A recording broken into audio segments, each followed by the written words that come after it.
Assalamualaikum warahmatullahi wabarakatuh. Bismillahirrahmanirrahim. Alhamdulillahi rabbil alamin. Wassalatu wassalamu ala sayyidina Muhammadin wa ala alihi wa sahbihi ajma'in. Subhanaka la ilma lana illa ma 'allamtana innaka antal alimul hakim. Rabbi syrah li sadri wa yassir li amri wahlul 'uqdatam min lisani yafqahu qawli. Allahumma anfa'na bima 'allamtana wa 'allimna ma yanfa'una wa zidna min karamika 'ilman ya rabbal alamin. Wa la haula wa la quwwata illa billah. Alhamdulillah, kita syukur pada Allah malam ni dapat lagi kita bersama. Mudah-mudahan bertambah ilmu pengetahuan kita, khususnya berkenaan dengan solat berjemaah, sehingga ibadat kita yang kita lakukan saban hari sah dan diterima oleh Allah Subhanahu wa taala. Selawat dan salam buat junjungan besar Nabi Muhammad sallallahu alaihi wasallam, ahli keluarga baginda dan semua sahabat-sahabat baginda. Malam ni kita masuk bicara masalah yang ke 93 ya. 93.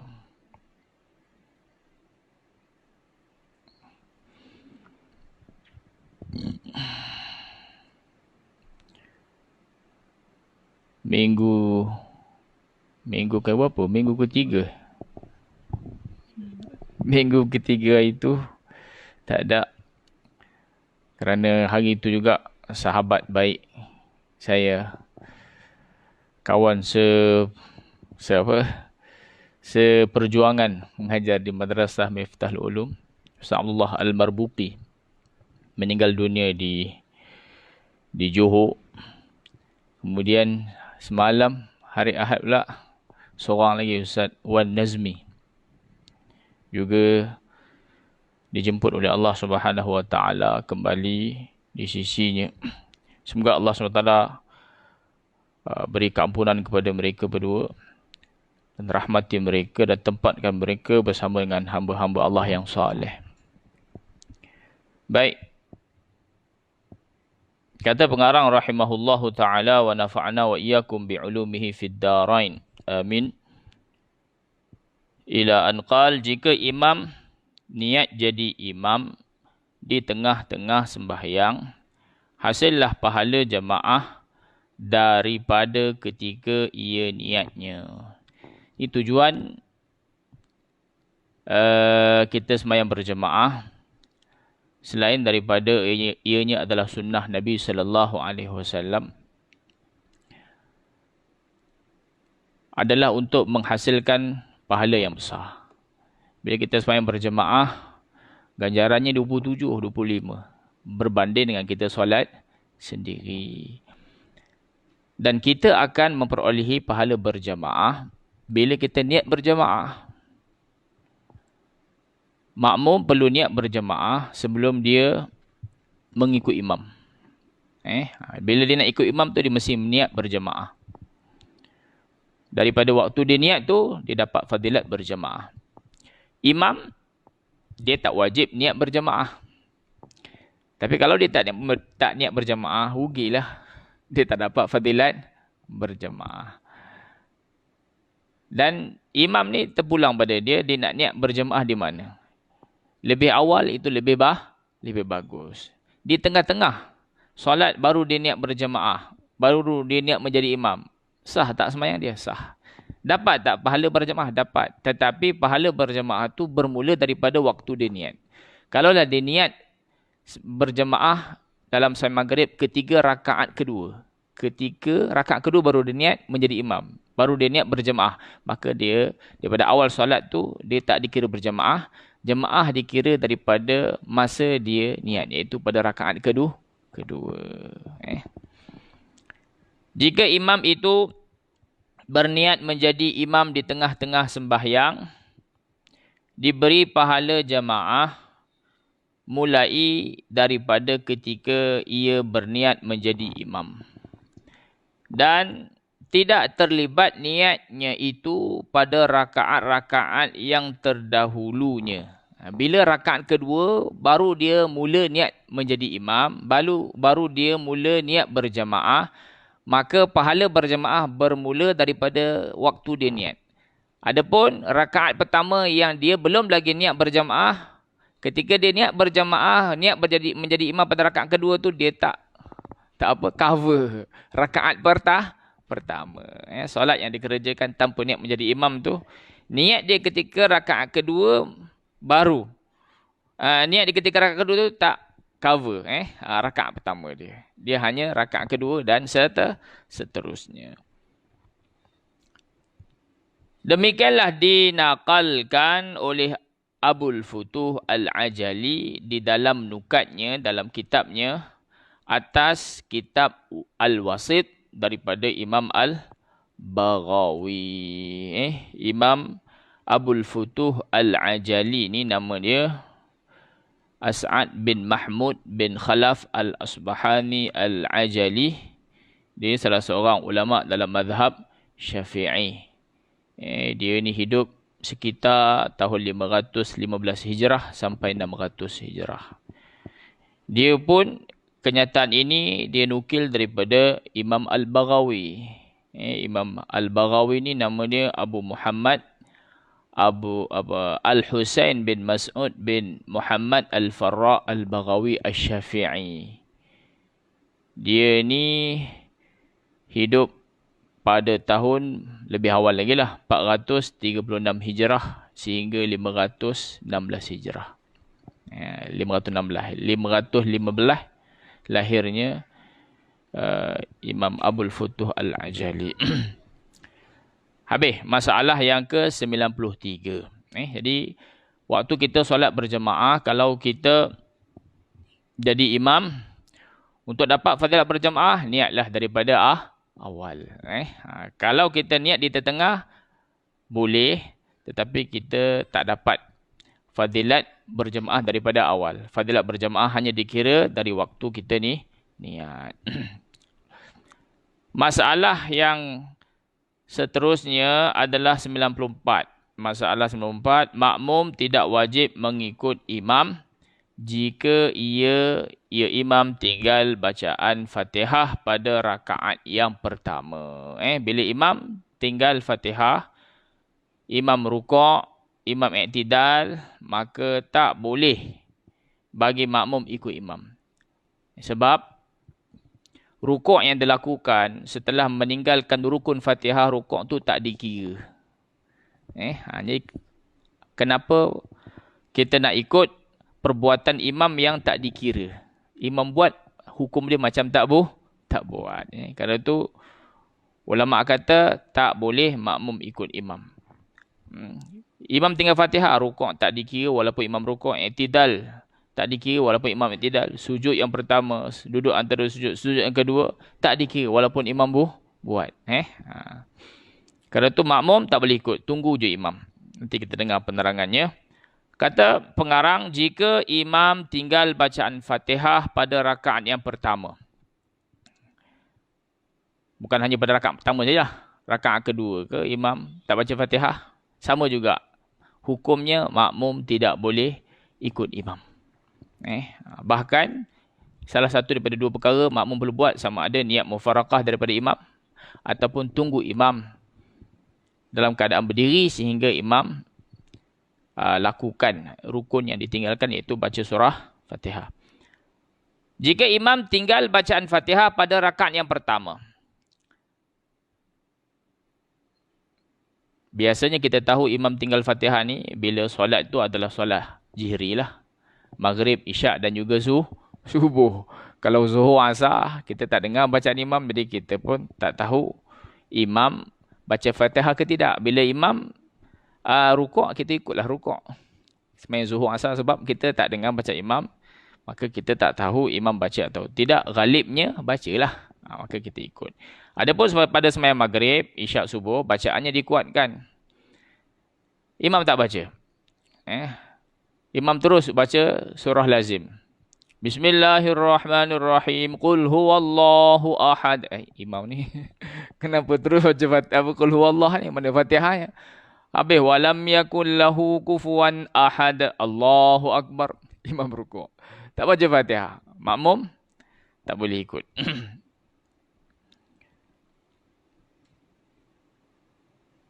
Imam tinggal bacaan Fatihah pada rakaat yang pertama dan rukuk ia imam. Maka tidak wajib. Maksud tidak wajib ni tak harus, tak boleh. Bukan makna tak wajib nak ikut boleh. Tapi tak wajib. Bukan itu maksudnya. Tak wajib di sini maksudnya tak boleh makmum tadi ikut. Tak boleh, tak harus. Makmum tadi mengikut imam. Jika kita anggapkan dengan harus mengikutnya dengannya pada perbuatan lupa. Maksudnya, kalaulah sesuatu perkara dilakukan oleh imam dalam keadaan imam itu terlupa, maka iktidak kita dengan imam itu masih lagi sah. Okey. Jadi bila imam tinggalkan surah Fatihah dan kita merasakan imam tinggal tu kerana dia lupa, bukan sengaja. Bukan sengaja, imam terlupa baca Fatihah, imam pun rukuk. Maka iktidak kita menjadi makmum dia masih sah. Kalau kita i'tiqad macam tu, kita boleh lagi menjadi makmum dia bila imam rukuk kerana dia meninggalkan Fatihah, kita tak boleh ikut. Tak boleh ikut. Bahkan ditanggungan perbuatan itu atas lupa. Kita anggaplah imam rukuk sebelum baca Fatihah ini dia lupa, bukan sengaja. Dan janganlah mengikutnya pada rukuk itu. Karena itu saya dah bagi tahu tadi, maka tidak wajib di situ maksudnya tak boleh, tak harus. Karena selepas itu pengarang kata apa? Janganlah makmum itu ikut imam pada rukuk itu, jangan. Jangan makna dilarang. Kalau buat perkara larang, batallah solat. Janganlah mengikutnya pada rukuk itu. Kerana rukuk itu tidak dikira. Kenapa tak boleh ikut imam rukuk dengan ni? Sebab rukuk yang imam lakukan tu tak dikira. Bila kita tinggalkan Fatihah, rukun selepas Fatihah kita buat tak dikira. Ataupun kita baca Fatihah, lepas Fatihah, rukun seterusnya adalah rukuk. Kita tak rukuk, lepas baca Fatihah terus kita sujud. Maka sujud kita tak kira. Sebab kita tinggalkan apa? Tinggalkan rukuk. Katalah kita baca Fatihah, kita rukuk. Rukun selepas rukuk adalah i'tidal. Kita tinggalkan i'tidal. Daripada rukuk terus kita turun sujud. Sujud itu tak sah. Tak dikira. Bila satu rukun ditinggal, maka rukun yang dilakukan selepas tu semuanya tak dikira. Kerana rukun itu tidak dikira baginya bagi imam. Bahkan, ia yakni makmum diberi pilihan. Boleh buat salah satu daripada dua pilihan ini. Di antara bermufarakah dengan imam. Niat, tinggalkan imam. Tidak ikut imam. Dan rukuk dan sujud dengan sendirinya. Makmum niat mufarakah. Kalau makmum tak baca Fatihah, imam baca Fatihah dulu, kemudian rukuk, i'tidal, semua sempurnakan solat sehingga sempurna dengan sendiri. Tidak lagi ikut imam. Walaupun duduk satu saf dengan makmum yang lain. Walaupun duduk belakang imam. Itu pilihan. Yang pertama. Pilihan yang kedua, atau menunggu imam sambil berdiri. Imam rukuk, makmum tak niat mufarakah, tapi makmum tunggu je imam dalam keadaan berdiri sehingga imam sempurna sujud yang kedua, nanti imam bangkit untuk rakaat kedua. Bila imam bangkit untuk rakaat kedua, tengok. Kalau imam baca Fatihah, maka boleh ikut. Menunggu imam sambil berdiri sehingga sujud ia imam dan berdiri, yakni qiyam kepada rakaat yang kedua. Dan apabila ia berdiri dan membaca Fatihah, ia di situ adalah imam. Imam baca Fatihah. Lepas imam baca Fatihah, imam rukuk. Dia ringkas ni. Maknanya biasanya rakaat kedua lepas baca Fatihah, baca surah. Cuma yang rukunnya adalah Fatihah. Surah tu adalah sunat. Baik, kemudian imam rukuk. Maka bila imam rukuk pada rakaat kedua ni, oleh kerana rukuk itu dilakukan setelah membaca Fatihah, maka hendaklah makmum mengikut rukuk sertanya. Rukuklah bersama dengan imam. Dan rakaat ini dikira permulaan sembahyang bagi imam dan permulaan sembahyang bagi makmum. Sebenarnya rakaat yang dianggap oleh imam itu adalah rakaat kedua, sebenarnya itu adalah rakaat yang pertama. Bagi imam itu rakaat pertama, bagi makmum juga itu adalah rakaat pertama.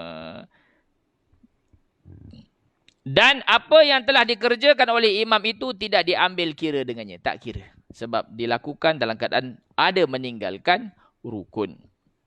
Benda rukun ni benda yang penting. Tinggal tak sempurna. Tinggal tak boleh. Tinggal tak sah.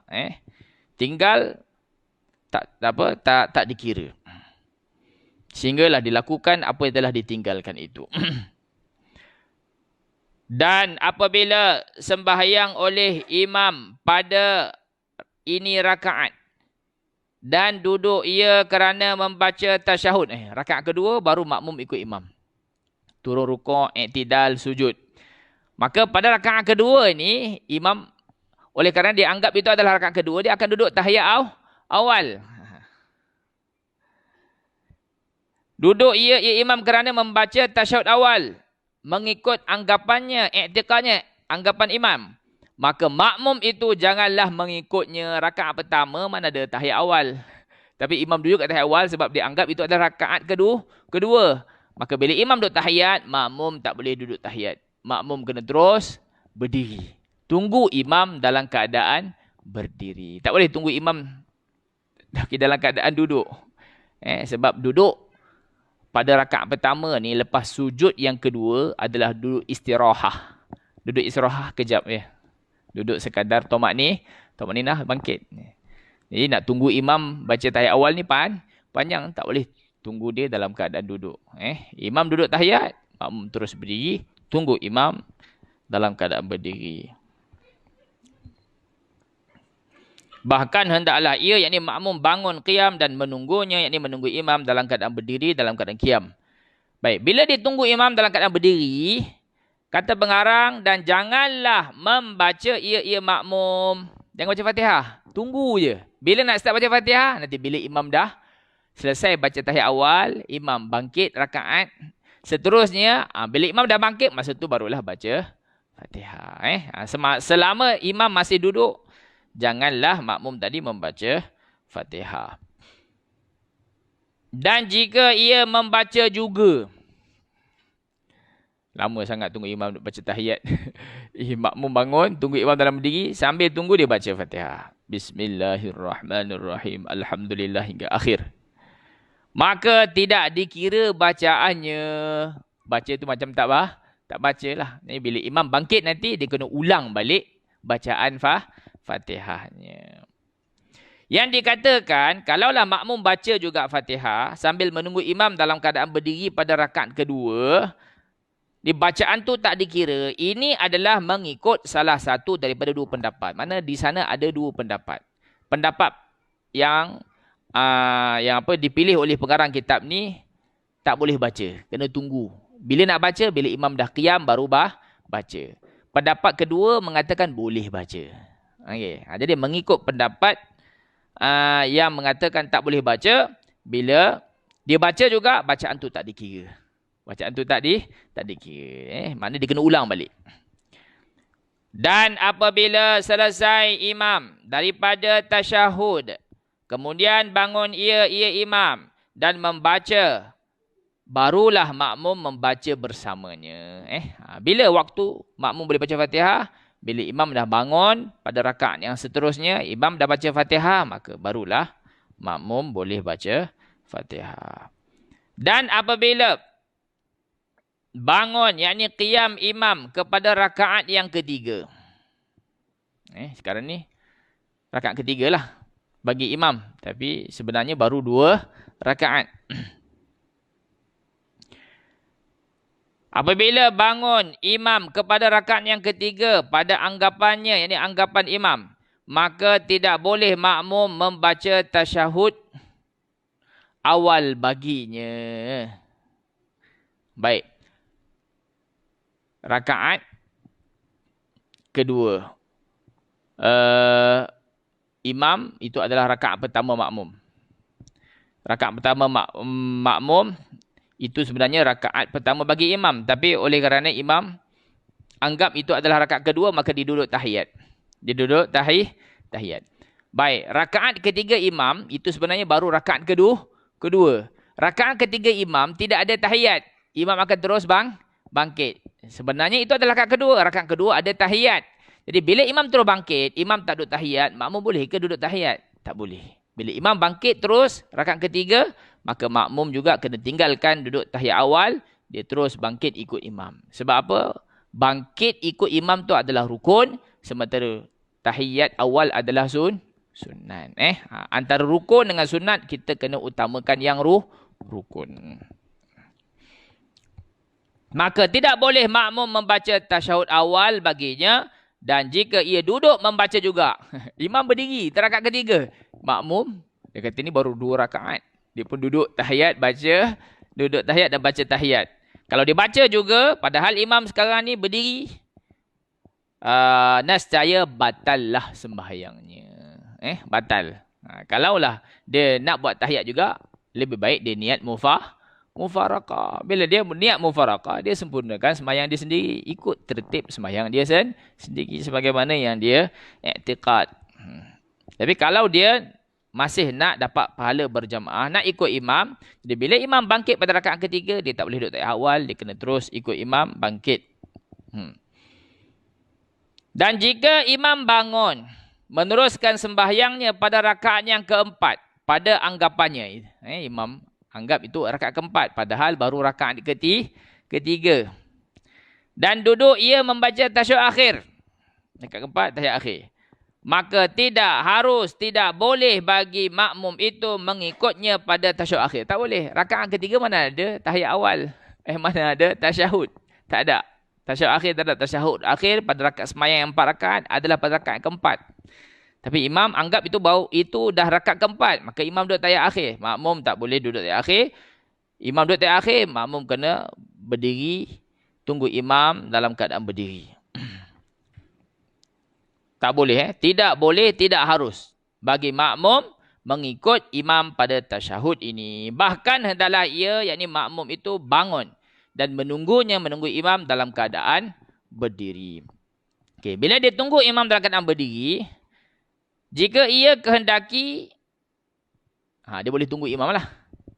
Atau bermufarakah dengan imamnya. Kalau dia tak nak tunggu, dia boleh niat mufarakah, dia sempurnakan sembahyang sendiri. Jika ia kehendaki, yakni berdiri, diberi pilihan di antara menunggu dan juga mufarakah. Dan sempurnakan sembahyangnya dengan sendiri. Kalau dia mufarakah, dia sempurnakan sembahyang sendiri. Kalau dia nak tunggu, dia tunggulah sampai imam bagi salam. Dan jika ia menunggu imamnya dalam keadaan berdiri sehingga ia, yakni imam memberi salam, maka keduanya tidak terputus dengan semata-mata salam imam dengan sebab lupa. Baik, kita kena ingat. Bila kita niat berjamaah, maka kita telah ikat solat kita dengan solat imam. Bila imam bagi salam dalam keadaan lupa, maka kita punya ikatan yang telah kita niatkan ketika solat berjamaah tu tak terputus lagi. Belum terlerai. Kerana tu, bila belum terputus, belum terlerai, kita tak boleh sempurnakan sembahyang kita sendiri. Kita kena tunggu sehingga ikatan itu terlerai. Bila ikatan terlerai, bila mana imam kalau dalam surah ni selang yang lama lah, selang masa yang lama. Bila dah berlalu masa yang agak lama, ulama kata lebih kurang 2 rakaat solat yang ringkas. Kalau kita kata 1 rakaat 1 minit, 2 rakaat 2 minit. Okey, bila ada selang masa yang lama di antara salam dengan 2 minit, dengan 2 rakaat solat yang ringkas, maka barulah terputusnya ikatan antara solat makmum dan juga imam. Masa tu barulah boleh makmum sempurnakan sembahyang sendiri. Okey. Ataupun kalau makmum tak nak tunggu, terus dia niat apa? Niat mufarakah. Tapi kalaulah belum berlalunya selang masa yang lama, iaitu kadar 2 rakaat solat yang ringkas, makmum dah sempurnakan sembahyang dia, maka terbatal sembahyang makmum. Tapi kalaulah imam bagi salam bukan dalam keadaan lupa, tapi memang betul dah sempurna solat, dengan semata-mata bagi salam tu solat dah sempurna. Bila solat dah sempurna, makmum boleh bangkit sempurnakan rakaat yang baki kalau makmum tadi masbuk. Perlu tunggu masa yang lama lepas imam bagi salam. Bila mana imam bagi salam dalam keadaan lupa. Dalam kes ni, makmum menganggap imam tadi tinggalkan Fatihah kerana lupa. Kalau satu orang sengaja tinggal Fatihah, memang semayang dia out dah. Tinggalkan perkara rukun memang tak sah. Samalah macam tinggal takbiratul ihram. Dia masuk solat, tak ada takbiratul ihram. Sah tak semayang dia? Tak sah.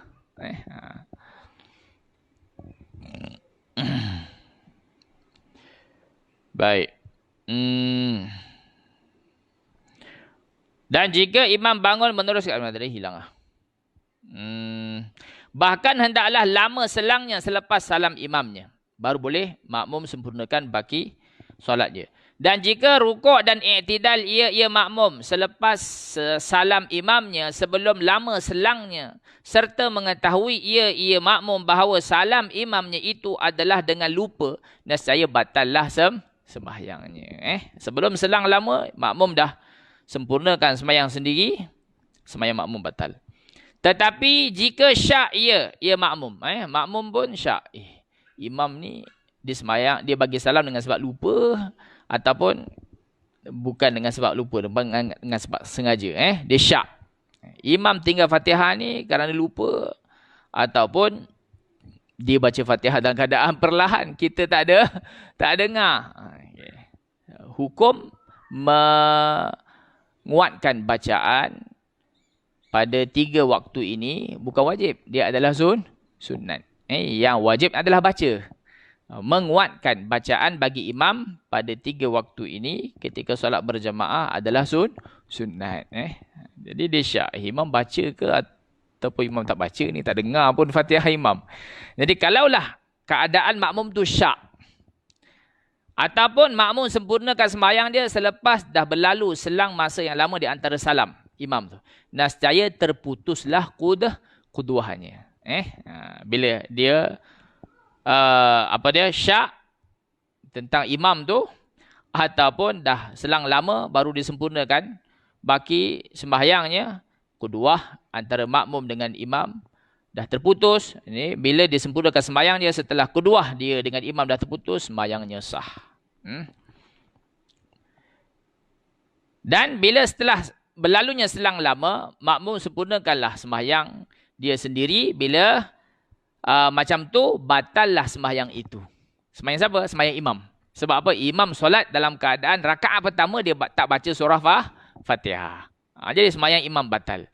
Dan wajib atas makmum menyempurnakan sembahyangnya sendiri. Nanti lepas makmum selesai sembahyang, makmum tanyalah imam. Tadi rakaat pertama kami tak dengar pun imam baca Fatihah, imam baca ke tidak? Yang kami dengar imam baca surah lazim, Qul huwallahu ahad.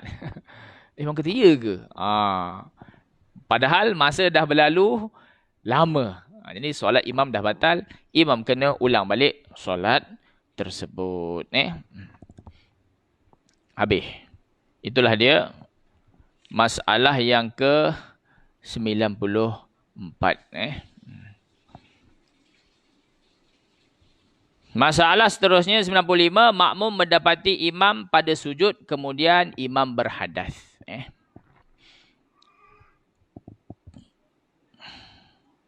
Jika makmum mendapati imam di dalam sujud, kemudian dalam sujud yang pertama daripada rakaat pertama, makmum masbuk lah ni. Makmum masbuk. Imam dah sujud dah rakaat pertama. Imam datang, imam telah pun sujud pada rakaat pertama.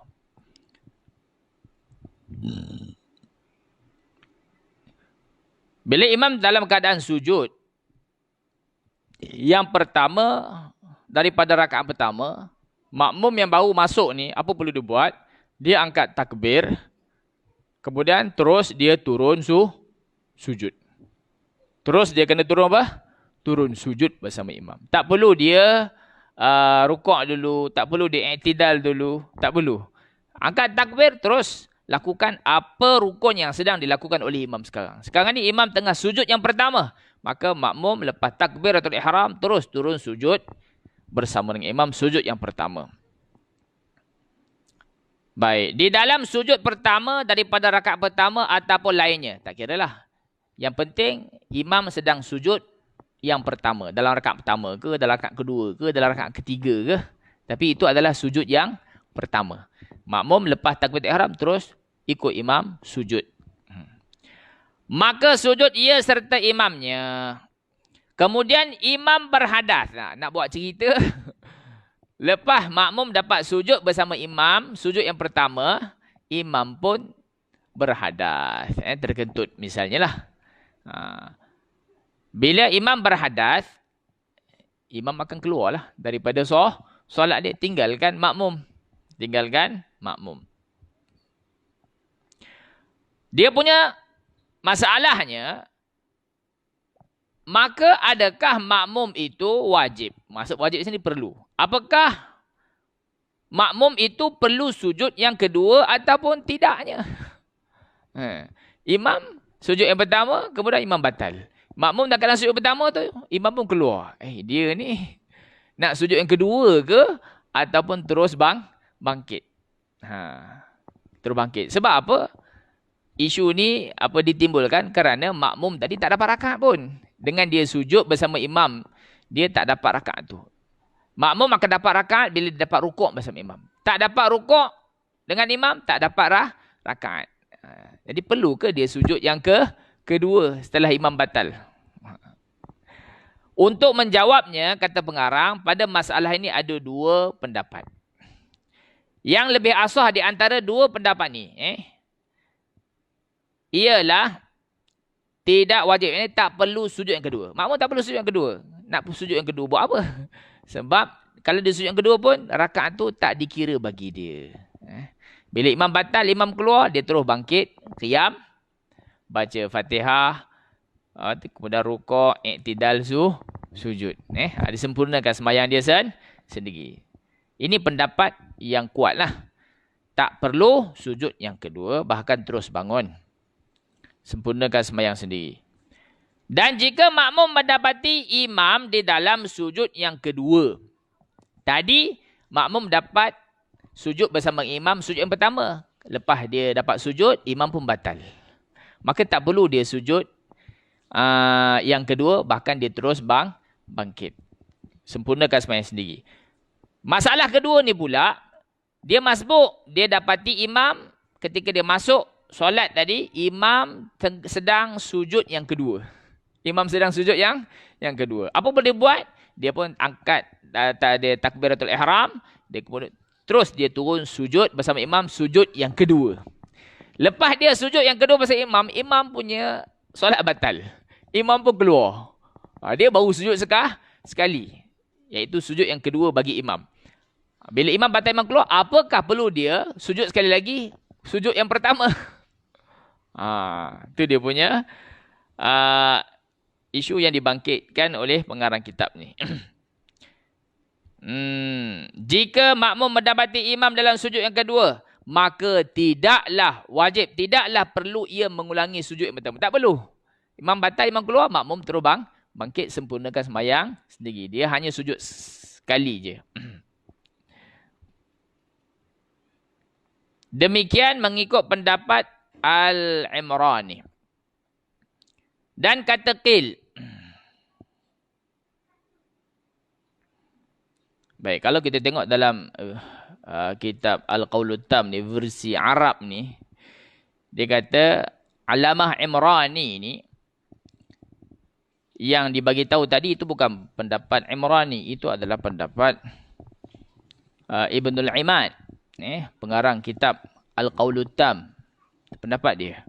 Adapun pendapat Imrani ni adalah, dia bukan pendapat. Alamah Imrani dia nukilkan pendapat sebahagian ulama. Siapa ulama tu tak disebut namanya.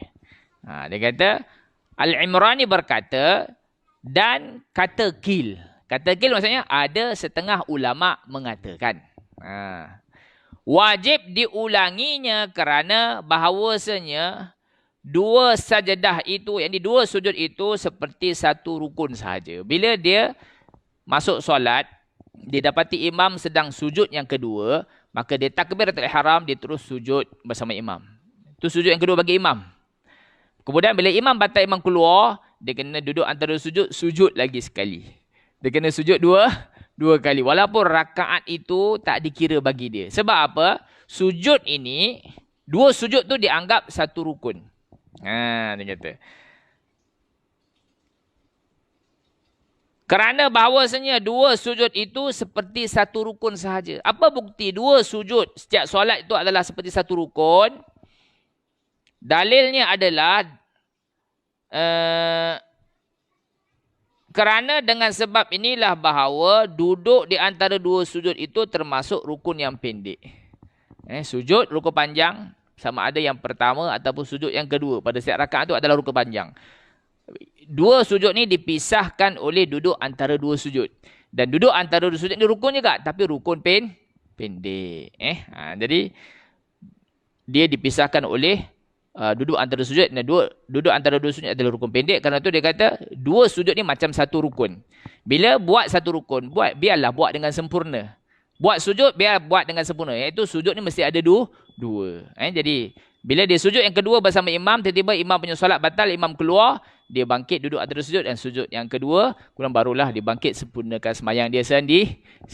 Ini adalah pendapat qil. Biasanya dalam kitab fiqh bila disebut qila, mana itu pendapat yang lemah. Tapi pendapat yang kuat yang dinukilkan oleh Syekh Ibnul Imad ini, bila kita masbuk, kita dapati imam sedang sujud, tak kiralah sujud yang pertama ataupun sujud kedua, kita takbir terus ikut imam sujud. Bila lepas tu imam batal, kita tak perlu tambah lagi sujud kita, bahkan kita bangkit sempurnakan baki solat kita. Baik, Alamah Imrani yang dinyatakan yang di sini, nama dia adalah Abul Husain Yahya bin Abil Khair bin Salim Al-Imrani Al-Yamani, orang Yaman. Dia hidup sekitar 489 Hijrah sehingga 558. Ini semua ulama-ulama silam Allah Ta'ala terima ilmu mereka walaupun mereka dah mati ratusan tahun. Sekarang 1445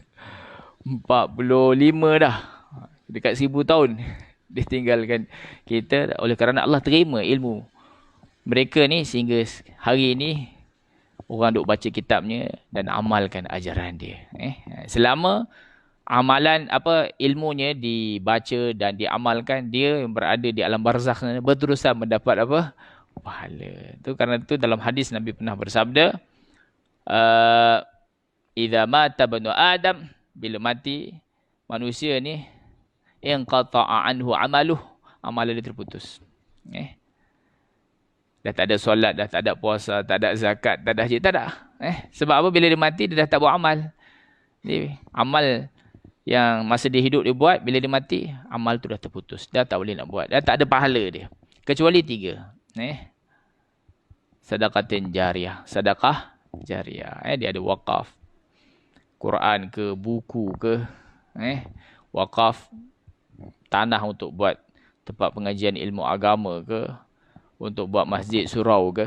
Selama orang buat kebajikan, buat ibadat di situ, selama tu dia akan dapat pahalanya walaupun dia dah mati. Sedekatin jariyah au ilmin yuntafa'u bih ni. Dia mengajar ilmu, cara dia karang kitab, dia sebarkan kitab dia ataupun dia mengajar dan ilmunya diamalkan oleh orang dan disampaikan kepada orang yang seterusnya.